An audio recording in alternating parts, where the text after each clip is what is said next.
Estudo do capítulo 6, Preparando Sermões, de John Stott, do livro Eu Creio na Pregação.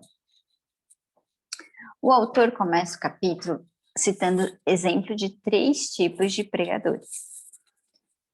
Ele fala de um clérigo que é preguiçoso, que parou de preparar os seus sermões e alega que foi um voto que fez com Deus de fazer essas pregações extemporâneas e com a ajuda do Espírito Santo. Ele falou do pregador presbiteriano que era presunçoso, tinha um certo orgulho, que esse afirmava que fazia suas pregações da distância da casa dele, da casa pastoral, até a igreja. E por fim ele falou do batista, que era uma pessoa humilde, que utilizava a passagem bíblica onde diz que o Espírito Santo iria dar as palavras certas para falar. Ele acreditava que era dessa forma que deveria ser as pregações, que no momento que ele estivesse no púlpito, o Espírito Santo queria dar as palavras para o sermão. Ele citou esses 3 exemplos para falar da importância da preparação da pregação, do sermão. Ele até utiliza alguns autores que afirmam que se não houver a preparação do sermão, isso é como um pecado imperdoável, algo imperdoável, o fato de não preparar o sermão. E também ele faz uma analogia com o advogado, né? Porque o advogado, ele precisa construir a defesa para estar perante um juiz, no tribunal. Ele não vai simplesmente despreparado para fazer a sua defesa, né? Ele prepara, ele tem o seu momento de preparação. Assim deve ser o pregador. Ele tem que estar e ter estudado, ter preparado o seu sermão para chegar até o púlpito. E ele também adverte se a sala de estudo do pregador, ele usa um dos autores para afirmar isso, né? Se a sala de estudo de um pregador for como uma sala de estar, então o púlpito será irrelevante. O sermão, ele afirma que o sermão, para que o público, para o ouvinte, ele pode parecer simples. Ele pode ser entendível e ele pensa, é só isso. Parece que a pregação, as frases, a construção das frases e dos exemplos utilizados e das aplicações foi simples. Mas por trás disso tem que ter uma vida de entrega e um preparo por parte do pregador, para que o sermão se torne isso, algo simples para que seu ouvinte entenda. E ele também entende, o autor, que cada pregador tem a sua forma de estudar e de preparar o sermão. Mas ele faz uma analogia com os animais, ele cita vários exemplos de vários animais, e citando apenas um aqui, se o leão pode ser domado e ensinado a fazer algumas coisas, como por exemplo num circo, o pregador ele também pode ser ensinado a preparar sermões. E ele fala que há 6 pontos para isso, 6 pontos para preparar um sermão. E hoje nós vamos falar de dois pontos. O primeiro ponto é a escolha do texto, aonde nós iremos... No primeiro momento, a gente tem que saber que nós não estamos apenas especulando o texto. O autor afirma isso, né? Mas sim que ele está expondo um texto. E ele muitas vezes fica perdido, parado. O autor fala, né, que muitas vezes quando o pregador vai preparar o sermão, ele fica em frente na sua mesa de estudo, em frente aos livros, à Bíblia, e fica perdido, não sabe por onde começar. Às vezes não é por falta de texto, mas sim pela infinidade deles. E para que ele possa fazer um direcionamento na escolha dos textos, na escolha do texto, há 4 fatores principais que podem influenciá-lo a fazer a escolha. O primeiro fator é o litúrgico. Tem algumas denominações, algumas igrejas que utilizam o calendário litúrgico, que é um calendário que seguem as 3 principais festas, né? Natal, Páscoa e o Pentecostes.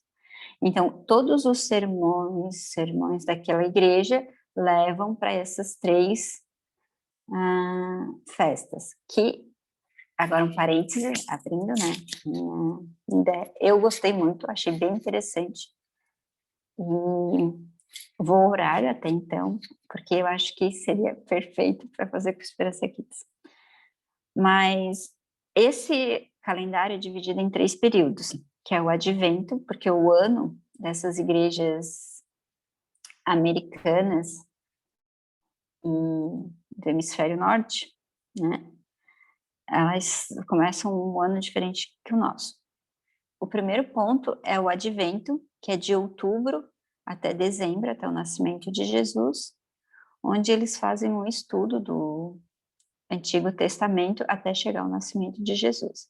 Estudam a queda, a criação, a queda, até chegar em Jesus. O segundo período é do Natal até o Pentecostes, que seria janeiro a maio, a vida e a ressurreição de Cristo. Então, nesse período, os sermões seriam baseados nos milagres de Jesus, na vida de Jesus, e também até a descida do Espírito Santo. E o terceiro período, que se chama Domingo pós-Pentecostes, seria como deve ser a vida do cristão, que é de maio a setembro, onde os sermões seriam voltados mais para a vida cristã, para a ética, para as missões, e também eles pregariam sobre a volta de Cristo. E o que é bom desse calendário é que todos os anos a igreja passaria pela revelação de Deus, desde o Antigo Testamento até a volta de Jesus. Então, seria tudo uma estrutura, teria toda uma estrutura já. Só que o pregador, ele não pode ser ser escravo desse calendário. Ele tem que ter esse calendário apenas como uma sugestão. Ele não pode ficar preso àquilo ali. Um bom pregador, ele vai ter o norte, vai ter a direção, porém ele vai buscar a inspiração divina para fazer a sua pregação. O bom do calendário é que essas grandes balizas do ano cristão, né, essas 3 festas, mantêm de perto aquelas doutrinas fundamentais da fé. É como se todo ano ele fosse relembrar as doutrinas fundamentais da fé. Então, não seriam pregações isoladas, cada domingo um tema diferente, não. Eles têm que ter em mente que seria todas as pregações levar até a festa que eles estariam, no período que eles estariam estudando. O ponto 2, o segundo fator principal para que o pregador possa escolher o texto é o externo, que são as perguntas públicas que podem surgir através de temas bem relevantes, atuais, como aborto, homossexualismo, desarmamento, alguma notícia relevante, um acontecimento, um acidente, ou até mesmo contextualizando aqui, né, a pandemia, né, que é algo bem importante, é um fator externo que pode levar com que o pregador escolha o texto da sua pregação baseado nisso. Porque por que disso? Porque o povo, quando ele vai para a igreja, ele está buscando uma resposta. Então, que o sermão dele traga essa resposta para aquele coração. O terceiro fator é o pastoral, porque um bom pregador, ele se torna um bom pastor. Ele precisa, porque ele conhece as necessidades da sua congregação. Aí o autor usa o exemplo de um médico, que o médico, ele não pode receitar uma pomada para o pescoço, sendo que o calo está no pé. Então, assim é o pregador. Ele não pode fazer uma pregação, um sermão, construir um sermão para algo totalmente diferente do que a sua congregação está precisando. Só que para ele fazer isso, o autor já discorre que um pregador, se a congregação tem apenas um pregador assalariado, ou até mesmo ele não é assalariado, né, ele é voluntário, ele precisa de uma equipe, ele precisa de um ministério que o ajude a conhecer a sua congregação, porque um pastor sozinho ele não vai conseguir. Então, ele precisa de um ministério que o ajude a fazer essa supervisão pastoral, conhecer a sua congregação, para que juntos busquem os textos para prepararem os sermãos daquela congregação, daquela igreja. Então, ele dá vários exemplos. Ele dá o exemplo de se reunir até mesmo com pessoas leigas, né, que não fazem parte do ministério, para fazer um cronograma de estudos, de textos, para que seja levado para a igreja. Então, eles vão estudar. Por que isso? Porque se estudar temas isolados a cada domingo, ele repetiu isso, pode fazer com que uma desconexão com a palavra, com a mensagem geral da Bíblia. Porque ele entende que tem uma mensagem global, né, a Bíblia, e tem que ser conexo com isso a pregação. E ele também fala de alguns temas, alguns sermões, algumas séries que ele fez na igreja dele, e também citou de outros grandes pregadores. Ele cita, né, no decorrer ali do capítulo desse tema, alguns pregadores que fizeram isso, que por vários anos pregaram apenas para romanos, prepararam sermões apenas de romanos, outras séries que foram alguns livros do Antigo Testamento, e também algumas cartas do Novo. E aí ele citou vários desses. Nesse item, nesse fator pastoral, onde o pregador ele tem que conhecer a sua congregação, e para isso ele deve fazer algumas séries de pregações, de sermões, tudo interligado porque conhece a sua congregação. O quarto ponto é o quarto fator que faz com que o pregador encontre o texto para sua mensagem é o pessoal. É aquele íntimo, né? Aquele momento íntimo que ele tem com a palavra de Deus, aquele momento que a palavra primeiro fala com ele para depois ele expor para a congregação ou para o ouvinte, né? Ele vai ter uma iluminação e uma experiência pessoal que faz com que o pregador queira depois repassar essa sua experiência que ele teve. E ele dá vários exemplos e uma ideia, uma dica que ele dá é de o pregador ele sempre andar com uma anotação, porque com ele aconteceu em vários momentos de ele ter uma iluminação, de ter um texto ou algo que ele fosse preparar um sermão, aí anota ali e depois constrói o sermão. Esse foi o ponto 1, que é o texto, a importância de encontrar o texto, e que existem 4 fatores para isso, para que o pregador encontre seu texto. E o segundo ponto deste capítulo é o meditar sobre o texto. Agora que o pregador encontrou o seu texto, ele tem que meditar sobre ele. Ele tem que passar um momento com esse texto. Ele tem que ter, porque tudo que ele vai passar tempo lendo, relendo, estudando e passando, tendo uma comunhão com aquele texto ali, isso vai gerar uma maturação. Ele vai estar cada vez mais maduro para pregar, para preparar o seu sermão. O que ele fala também é que, no mínimo, o pregador ele tem que conhecer o texto do próximo sermão no domingo. O mínimo de tempo que ele tem que ter é a segunda-feira anterior. Ele deixa isso bem claro, ou seja, uma semana. Ele já tem que conhecer o texto que ele vai pregar no próximo domingo para amadurecer aquela ideia. Ele não pode ir de um tempo para o outro, de um dia para o outro. Porque ele tem que ter essa incubação subconsciente do texto. Aquilo ali tem que ficar gravado dentro dele.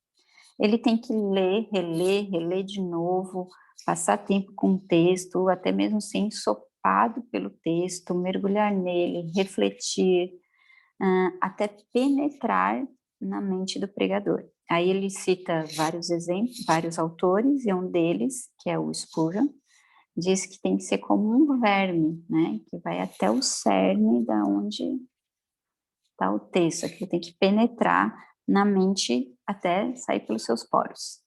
É bem dramático os exemplos que ele colocou.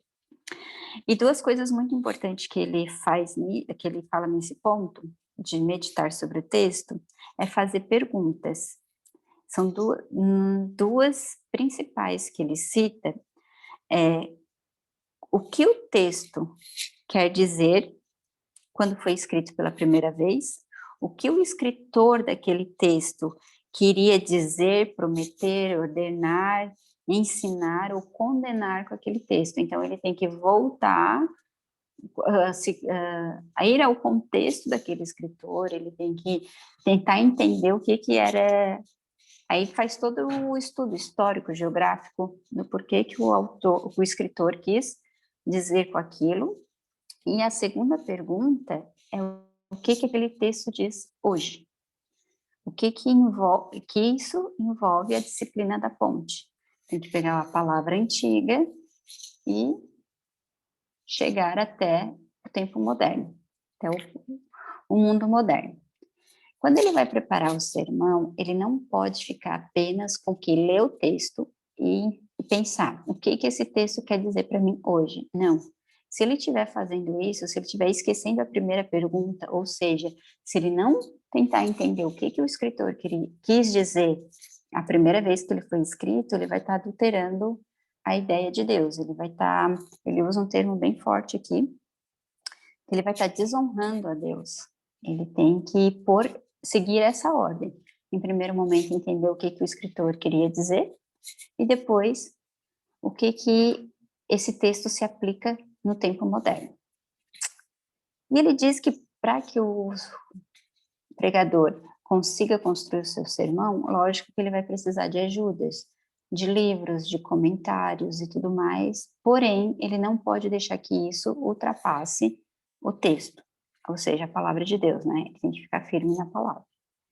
E outro item muito importante nesse momento de meditar sobre o texto é a oração, porque ele diz que muitos estudam e não oram quase nada, e outros oram e não estudam.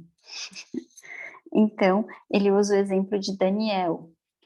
Na verdade, ele usa alguns exemplos do Antigo Testamento, mas o que mais me chamou a atenção foi o exemplo de Daniel, quando ele se volta para a palavra de Deus, estuda os textos, e ao mesmo tempo ele para, medita, ora e busca, daí até que o anjo aparece para ele, diz que desde o começo a oração dele foi ouvida. Então, o que tem que ser feito? Tem que ser